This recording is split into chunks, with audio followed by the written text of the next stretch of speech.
Hello and welcome to GBC. I'm your host, Nash Kohlberg. Today we have the honor and joy of speaking with Miranda from Joy Ranch. Miranda is the head wrangler out here at Joy Ranch in Florence, South Dakota. Welcome, Miranda. Hello. How are you doing? Good, how are you? Good. Here at GBC, we start every episode off with a 5-question rapid fire quiz. It's kind of like Who Wants to Be a Millionaire, but better, but because today $50 to runnings is on the line. Perfect. Are you ready? Question number 1. One draft horse can pull 8,000 pounds.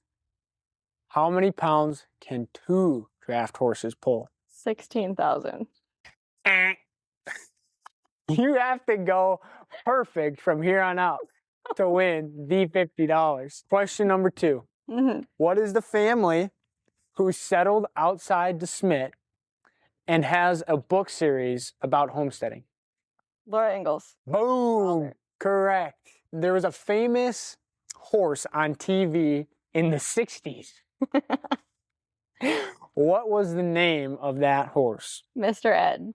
Correct. If I have 2 bales of hay and a truck brings 40 bales of hay, how many bales do I have? You still have 2. Correct. Correct. We're on a hot streak. Okay, one more question. Tim Tebow is coming to town on June 21st this summer. Should people buy tickets? Absolutely. Correct. You just won $50 to runnings. Congratulations. Thank you. The goal of GBC is to help highlight unique people, unique places, and Joy Ranch yourself is at the top of that list. So we wanted to ask you some few questions highlighting what's offered here, what Joy Ranch is, and what they do. Why, in your opinion, would you say Joy Ranch is such an important place or unique place? Yeah, I mean, Joy Ranch is such a unique place as far as, first off, the whole entire place is handicap accessible. To find a place like this that kids can come and experience archery and horse riding and lakefront activities and anything else that they would experience at camp or somewhere else, but have the ability to do so no matter what their disability or what their challenge is very rare. We've had kids from Arizona and Massachusetts come and they said that there's nothing like it in their area, so they choose to drive all the way to good old Florence, South Dakota, just to come and get that chance to experience it. So I would say that really sets it apart from a lot of places, and it's just kind of that little home away from home for a lot of people. I mean, you see it from the highway, you can see the little church, but as soon as you set foot on this, you kind of disappear into your own world of back in the old days, going down Main Street, and you see the wagon going by with the horses, and it just has a different feel for it that you really can't put into words until you come out and see it for yourself. What is your favorite place about the ranch, or what happens at the ranch? Yeah, I mean, the biggest thing for me is our camps with our kids. Just to see their faces when they come and to see them grow as individuals during the days that they're out here. It's absolutely life-changing for myself, and I know it is for them too. But it makes, the cold winters, and it makes all of the work that we do so worth it, just seeing the smiles on their faces and hearing how much this place means to them, and they just can't wait to get back every year. So you mentioned the camps. Explain to the audience who might not know some of the camps that are offered out here. So, for example, like this summer, we'll be having 2 camps through Sanford Hospital. One of them is Spirit Camp, and that is for kids with spina bifida. And then we'll also have a camp called Camp Bring It On, and that's for cancer patient kids, whether they're in remission or whether they're going through their treatments currently. They come out, and it's for up till their senior year, they're eligible to be going to those 2 camps. And then we've also got a foster kids camp, and then we do a sensory camp for kids with autism and Down syndrome. And then we have our newest camp that we have is our Shriners Hospital camp. That one's really cool. So it has kids of all different disabilities and challenges that they may have experienced throughout their life. So we've had burn victims. We've had children come with limb deficiencies. You name it, they come through the Shriners Hospital, and they just absolutely enjoy all of their time that they're out here. And then we have some of our other camps, with our kids and horses. They come out and they spend a week learning what it's like to own a horse. And we have our grandparents camp. And we also do a We Get It family camp, and that's centered for families that have a child with a disability or a challenge. And they get to come out and be in sort of a community of families that are also going through those same challenges that they have. And so it's just a week where they can kind of take a breath, and they're surrounded with people that know what they're going through and know what it's like. And so it's a very amazing camp to see and witness. So there are a lot of camps, it sounds like, that are a few days or a week. I know another highlighted program that you guys have is your Triple H program. Explain what that is. I know that's kind of more of an ongoing, it's not just a few days out of the year. Right. So Triple H is Hope, Healing, and Hoof Prints. And we have girls. We've had girls from the ages of 4 years old up until they're 21, and they're in the HHH program. And then we also have the partnership program of that, which is GGG, and that's Go, Grow, and Gather. And those two camps are centered for women or men that have been sexually abused or have had trauma in that area. And they come out and they spend time with the horses. We aren't here to drill them. We're not here to counsel them. They just get to come out and kind of step away from all of the challenges, whether they're going through, some are currently going through the court system, some have had that trauma and now they're just living their years after it and trying to get back to reality and heal from that. And so our goal out here for the HHH program is just to assist them with that in whatever way they need. And our horses out here, it's insane when you have one of those girls come out and they are completely silent and they don't want to share their story to their counselor. They don't want to talk to their mom about it. And you get them on a horse 2 times and all of a sudden they're sharing their story. They're looking for help and they're letting people help them. And they say it's got a lot to do with the bond that they're sharing with that horse. They build a confidence and they build this just aura of themselves. And it's really cool to watch them grow. Mm-hmm. You just touched briefly on the healing power of horses. Some people do know that. A lot of people don't. What is your experience, and how have you seen horses change people's lives? Yeah, absolutely. I mean, just to touch on that a little bit, horses have this way of them. They know exactly how you're feeling, sometimes without you even knowing how you feel in that moment. And they just have this gift they kind of give themselves over to you, to whatever, you're feeling. Like if you're mad that day, that horse is going to have an attitude. If you're having the best day of your life, that horse is going to feel it. And you guys are, you're just going to enjoy each other's company and have a good time. But if you are coming out and you're going through something, it's really magical to see some of the horses, like, for example, if I get on one of my horses myself and they've got a whole different mindset when I'm on top of them. My personal horses that are out here, I'll get on and they know it's time to work. Mm-hmm. And 10 minutes later, I will have, for example, one of the girls from HHH come out and I'll toss her on and he instantly will become a babysitter. He just knows, okay, this is my job. It's time to take care of her. And their head goes down, they're calm. They can just feel that it's time to take care of them, mm-hmm. And it's really, really cool to witness that and see that.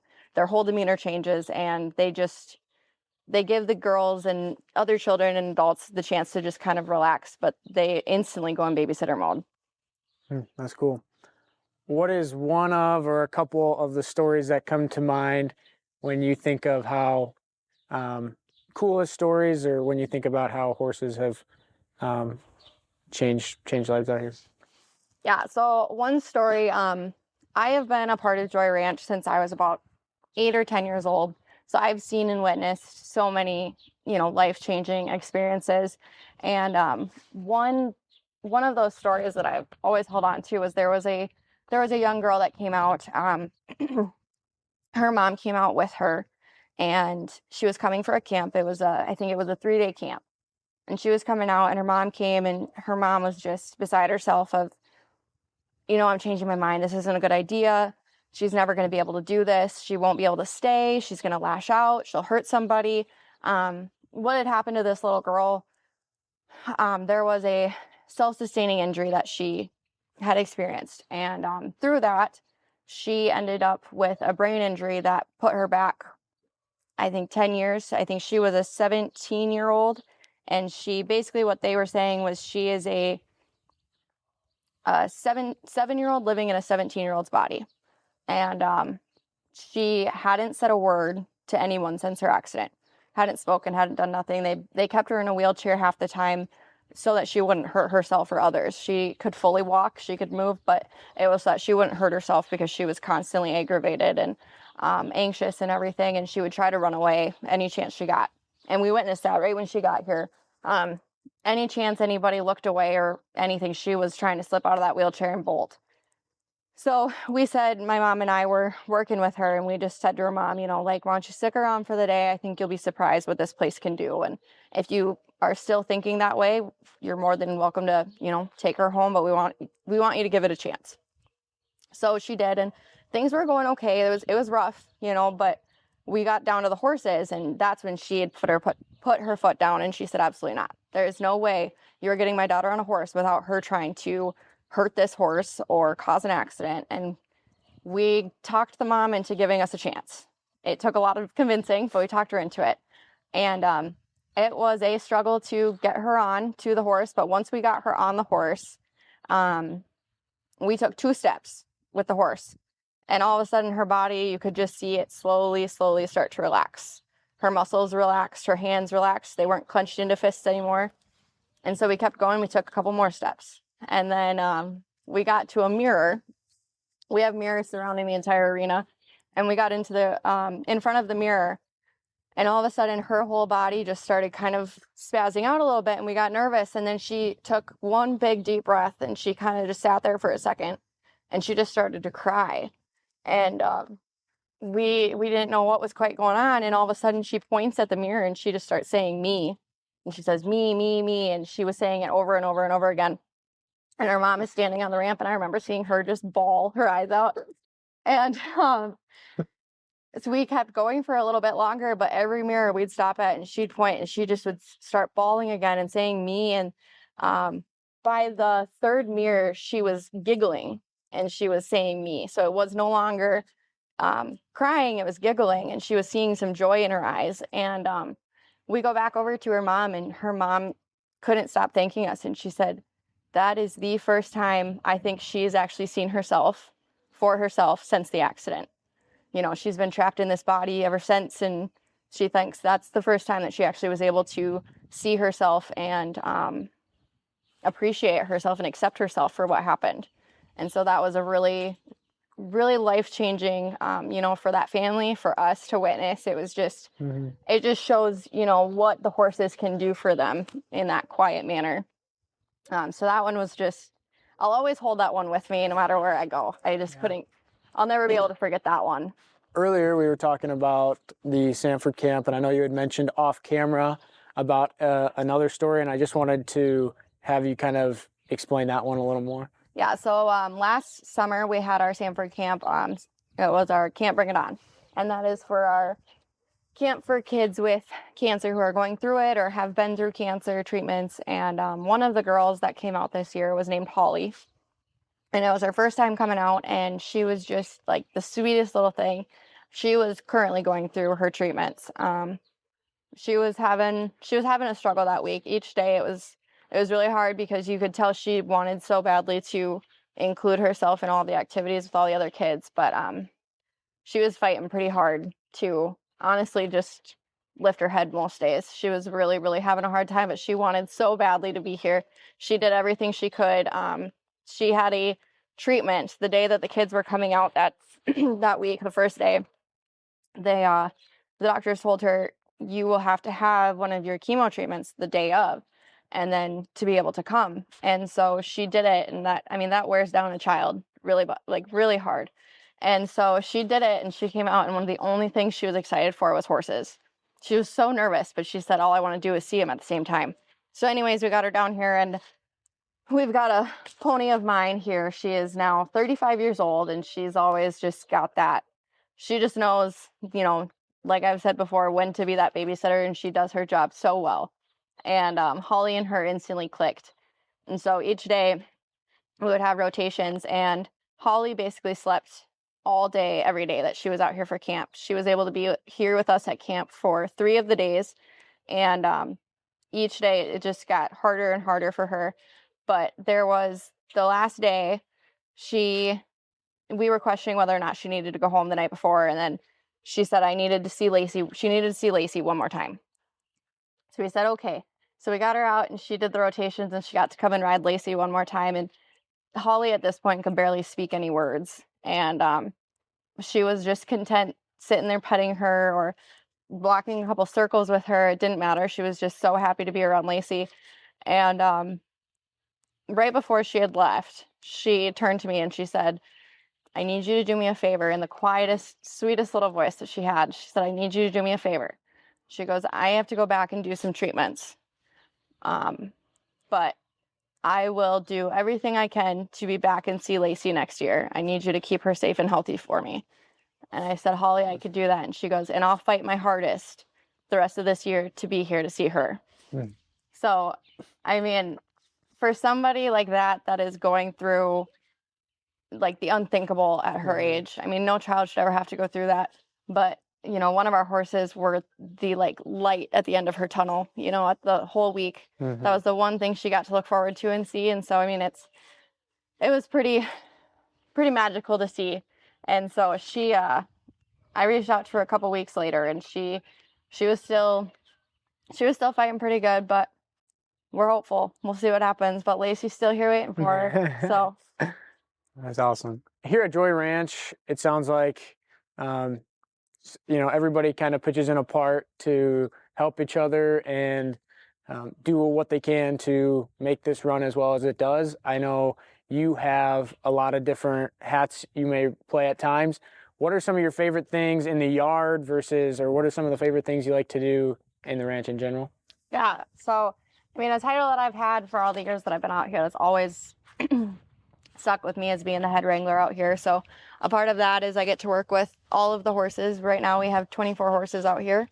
And so, you know, with that, we're very picky. We have to be very, very picky with the horses that we have out here just because of all of the kids that we serve. And they've got to have, you know, that perfect mentality and the perfect temper and all of that. So with that, we have a lot of older horses. So most of them get special grain every morning and every evening. So they're all on specific diets. And we've got, you know, our 2 pigs that we've got to keep happy and healthy all summer and all winter long.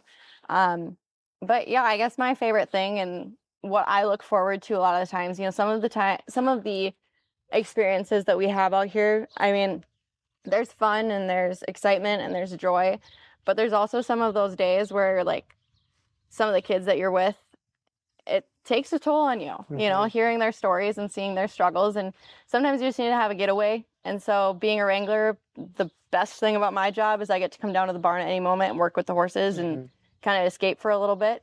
So I'd say that's probably my happy place out here is just coming down to the barn, and whether it's petting the horses or getting them saddled up and going for a little walk.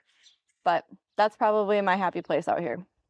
Can you pick a favorite horse, or is that too hard? Oh, you know, I've got a 36-year-old pony out here, and I've had her since she was 10 years old, and she's taught me everything I know. So I think I'd be doing her an injustice if I didn't say Lacey, but they're all absolutely incredible horses. Most of them out here I've had in my life since I was a kid, so it's hard to pick one. Ryder better close his ears. Yeah, Ryder might get a little jealous. For somebody that doesn't know what a wrangler is, what is a wrangler? Yeah, so a wrangler, it's kind of a funny term, but I mean, a wrangler, all in all, it's the one that cares for the horses out here. It's the one that looks over the ranch yard. You know, like I said, we've got 24 horses out here. So part of that is making sure the stalls are clean, making sure their bedding is fresh, making sure that they've got hay and that their hay is good hay, you know, quality hay. They're on the right feeding program. It's keeping the horses in shape. It's checking tack and all of the things that come along with caring for a horse run right underneath the roles of a wrangler.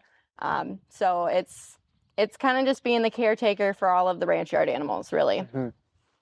And going off of that, what are some lessons that specifically in leadership, but other lessons that these horses have taught you? You know, I've had horses all of my life, and they really are some of the biggest teachers you'll ever have in your life. And I think as far as leadership goes, one of the biggest things that they teach you is respect. I mean, that truly is as a leader. I think that's so important. And if you're not going to show them respect, they owe you nothing. You know, they're much bigger than you. They're much more powerful than you, and they know it. So their willingness to work with you and be, you know, your partner is respect, and that's what it all comes down to. They're also some of the most loyal creatures that I've ever met in my life. So that you definitely learn that every now and then. But yeah, they're great at teaching. In a weird way, they really teach you some empathy also.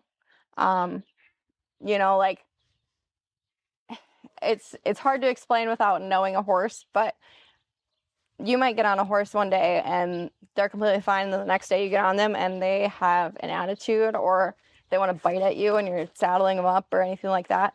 And you might just get mad and frustrated with them, but there's something else going on underneath the surface that you're not seeing. So as far as, like, you know, as a leader,